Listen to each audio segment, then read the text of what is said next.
I'm in one of the tiniest apartments in Paris. It is only 9 square meters or 96 square feet, which is barely the size of an acceptable bedroom. But they were able to fit so many things here that it feels pretty luxurious. And before I give you a tour, let me show you how crazy things usually are. There's around 115,000 tiny apartments in Paris, and around 85% of them currently sit empty. Mostly because they're so bad that they can't be rented, just like the one we're gonna see now. So here we are in the very chic 7th arrondissement, which is one of the richest of Paris. And from the street, you honestly have no idea of what we're about to see. It's a beautiful building with a really nice door that feels uniquely Parisian. But after climbing 6 flights of stairs, things are about to get real as we arrive in this long and uninviting alleyway leading to our first apartment. So if you've watched my last video on the topic, you might know that tiny apartments have a very controversial history in Paris. And I need to tell you a bit more about it so that you can make sense of what we're about to see. So the reason why we have so many tiny apartments in Paris is because of this man, the well-named Haussmann. He was given full powers to extensively renovate Paris. He demolished a bunch of tiny medieval streets that were overcrowded, and instead he built the wide avenues with the beautiful stone buildings that we have today,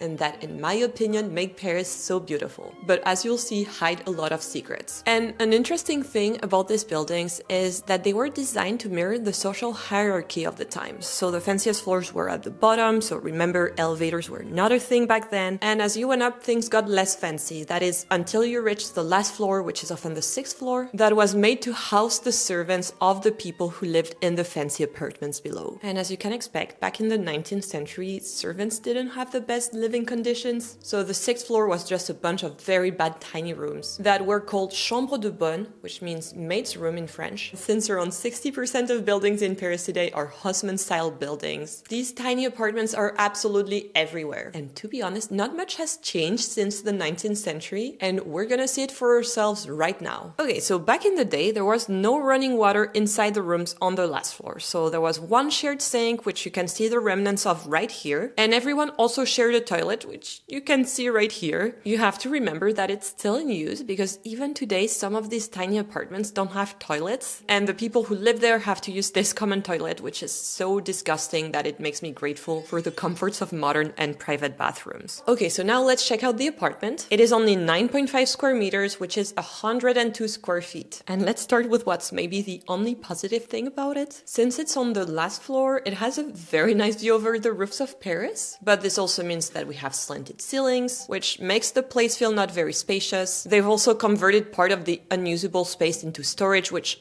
I appreciate. You can see the previous owners tried their best, but things are not very good, especially since the kitchen is right here in this corner and you can't really stand there to cook a meal. Also, while this place does have a private bathroom and shower, it is common to have issues like mold and humidity in this type of tiny Paris apartments, because originally they were not made to have bathrooms and kitchens inside the apartment. Anyway, anyone who can see would agree that it is in urgent need of a refresh. And you can obviously tell that the apartment is not up to par with modern standards, and that's also why there's no one living there. But it's not like you can just change the decor and have things be moving ready. First of all, since that place is on the last floor, under the famous zinc rooftops of Paris, the insulation is so bad. It gets really cold in winter and really hot in summer. And I don't know if you can see it, but the floor is also so weird. Like, it's not straight at all, and there's kind of a hole in the middle. So you would have to gut the whole place and spend a lot of money on renovation. And I'll talk about renovations and I'll give you all the numbers in the next section. If you think that this would be a pretty bad place to live in, then let me tell you that this apartment is considered quite spacious in terms of old service rooms, because it's actually 2 rooms that have been merged together. As you can see here, this is a second door that has been condemned, and on the other side, it's actually where they put the toilet and these shelves. So the last time I spoke about tiny Paris apartments on the channel, the main question I got was, why can't we merge 2 tiny service rooms, make a nice and comfortable tiny apartment? I even had a comment that made me laugh a little knowing what I know about the weird tiny apartments of Paris. This person said, if the buildings are solid, then it would be easy to combine 2 or more units into livable spaces and add elevators, insulation, and new HVAC systems. Let's see about that.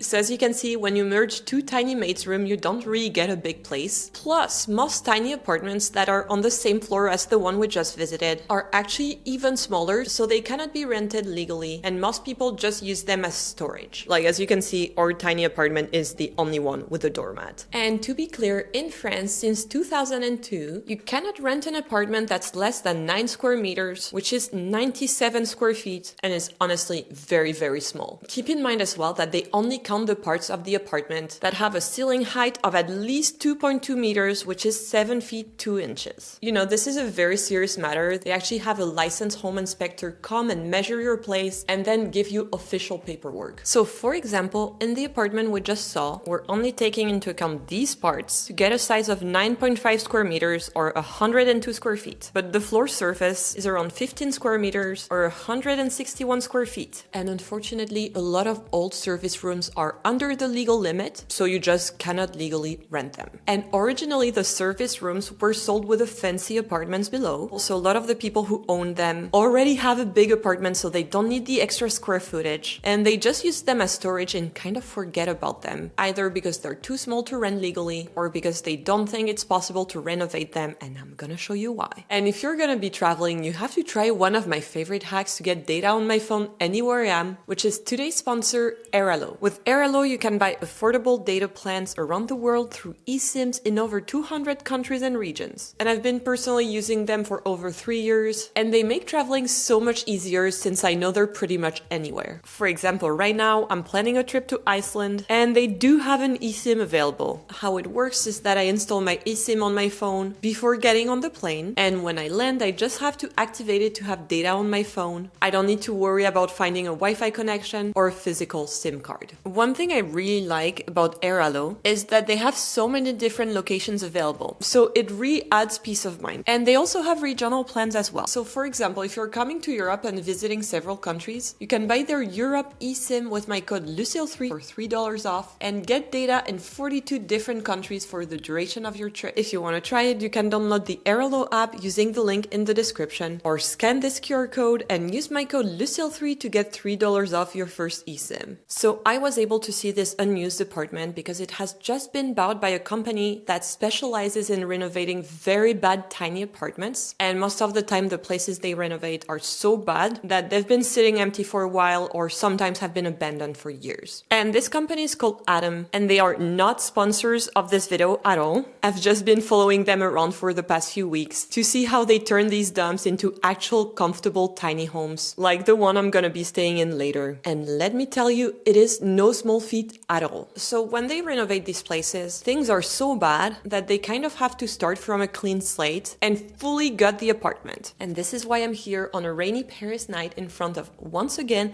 a fully normal looking building that is home to one of the craziest tiny Paris apartments I've ever seen. And the electricity looks like this right now, so I'm not gonna be touching it, and I'm gonna be filming on my flashlight, which I feel adds to the spooky atmosphere. So this place is on the ground floor, and it used to be home of the live-in super of the building. If you've watched Emily in Paris, it's this lady right here who is not helping her fix her shower. It's kind of a job of the past, and there's not that many live-in supers anymore. So a lot of buildings sell these apartments, and they often tend to be in a pretty rough shape like the place we're in. So this place is 18 square meters, which is 194 square feet. And as you can see here, they've already started the demolition works, and they've removed almost everything. And when I say everything, I really mean it, because everything needs to be redone. Like the electrical wiring seems bad, insulation needs work, and I think I even see some traces of black mold here. So that's gonna be another problem that will add to the cost of the renovation. So let me show you what they plan to do with the place. Adam works with architects that specialize in tiny spaces. So think high-end hotels, cruise cabins, or fancy train cabins, because every inch of the space needs to be planned to perfection, otherwise things will just not fit. So here, for example, style, they're planning to turn this awkward space that I think used to be kind of a laundry room or a storage space into this. So it's a full bathroom area with a big bathtub and 2 sinks. Also, this is what they're planning for the rest of the space. The scary electricity corner will be the kitchen. This area will have a double bed and some shelves, and there will even be a tiny living room corner with a couch and some storage space. Obviously, these are 3D renders made by an architect, so we're gonna see a real deal and head to a finished apartment right after this. But before I tell you the price of the renovation, keep in mind that renovating such a tiny apartment is very complicated. First, if you make even a tiny mistake measuring something, things will just not fit. Then obviously you need to find the right workers, which is always a hassle everywhere. And then since the place is so tiny, the works tend to take longer because you often can have only one contractor at the time in the space, just, because it's so tiny and more people won't fit. So with all that said, the renovations for the places we've just seen is gonna be between 35 and 50,000 euros per apartment, which just to give you an idea is how much it would cost to renovate a big 1-bedroom in Paris. So yeah, this is how much it would cost to make a tiny apartment very nice. So I wouldn't exactly call that easy. And I feel I always say that, but remember, buying an apartment in Paris is not cheap either, even if it's a tiny apartment. Just,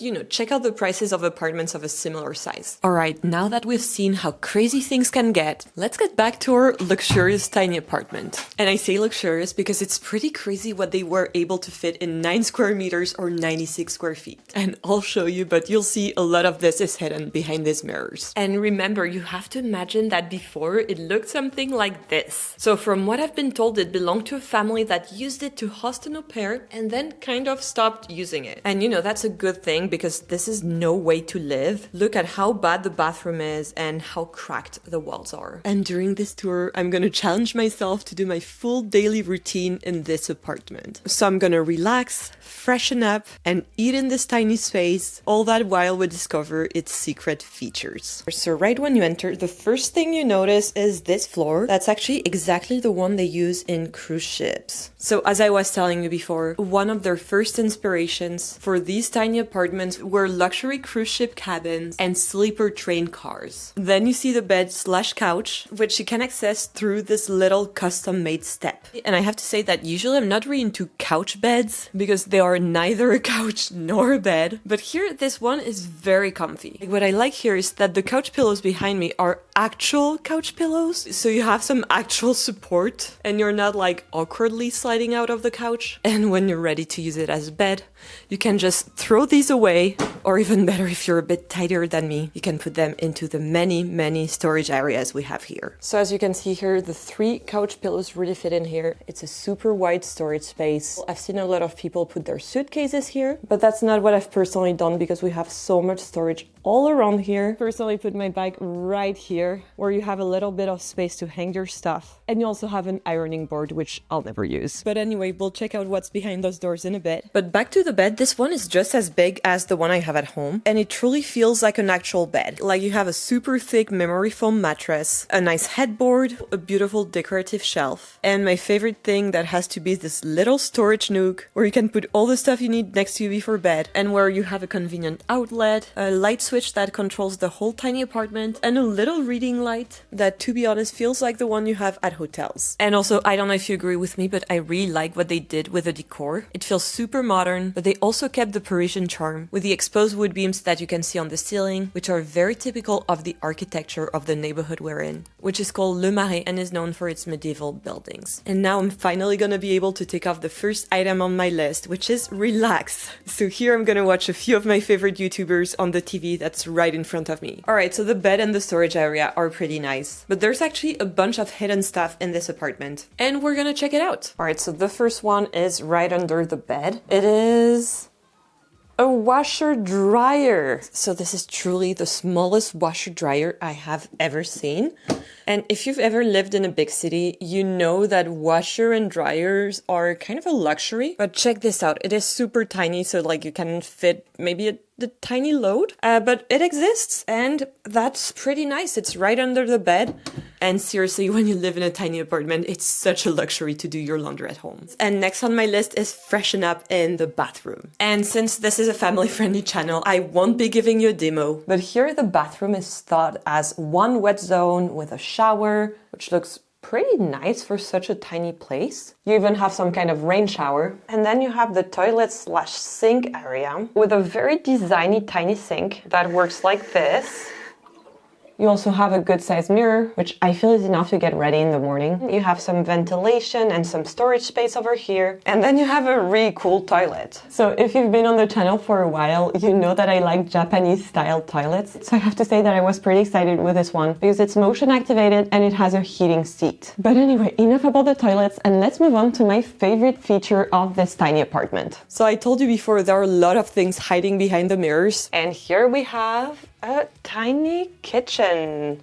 And it's also full of mirrors, so I don't think you've ever seen so many Lucille's at once. But it has pretty much everything you need. So you have a very tiny sink, a coffee machine, and even a tiny induction stove. And over here, there's a bunch of drawers with everything you need to eat and cook, a tiny trash can, and up there on this shelf you have a microwave, a kettle, and some kitchen utensils. And if you're wondering what the fridge situation looks like, it's right there. You know, it's a tiny fridge, but it's pretty big by Parisian standards. And one of my challenges for this tour was to cook myself a meal, and we're gonna do just that. And we're not gonna do anything crazy, just some fried eggs with some Parisian mushrooms. Obviously, I'm used to bigger kitchen, but to be honest, that really does the job, especially since you're in the center of Paris and you're gonna eat out anyway. And here you go, dinner is served. So all in all, I think this tiny apartment is amazing if you're a student or you're just coming to Paris for a few months. And you know, I wish this existed back then because I would have totally loved living in one. So what do you think? Could you live in such a tiny place to be right in the center of Paris and in the middle of the action? Let me know in the comments, and in the meantime, go watch one of the videos that are on screen right now. I think you'll like them, and I'll see you there. Bye for now.